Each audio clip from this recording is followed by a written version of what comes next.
ঈদুল আজহায় তুফান তুলবেন শাকিব মিমি, প্রকাশ্যে ছবির পোস্টার। শাকিবের প্রশংসা করে সমালোচকদের জবাব দিলেন মিমি।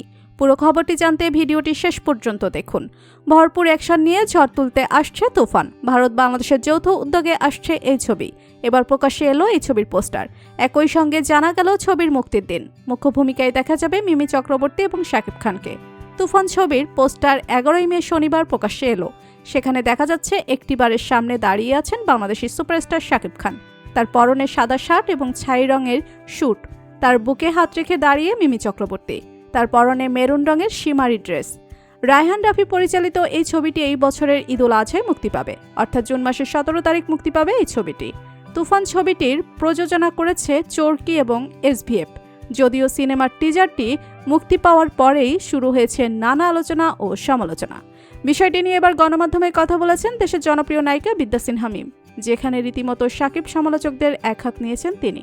মিমি বলেন, আমরা অনেক দিন থেকেই অপেক্ষা করছি যেন শাকিব ভাইকে দেখতে পারি। আমার তো প্রথমে মনেই হয়নি বাংলাদেশের সিনেমা দেখছি।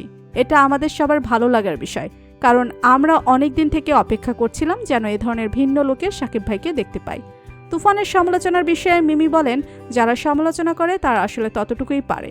ঘরের মধ্যে বসে ফেসবুকে 2-3টা কমেন্টে সবাই লিখতে পারে। কাজ করানোটা মূল বিষয়। আমরা যারা ইন্ডাস্ট্রিতে কাজ করি সবাইকে যে ভালো কাজ করবে তাকে নিয়েই সমালোচনা হবে, এটা স্বাভাবিক। আমি এটাকে ভিন্নভাবে দেখি না।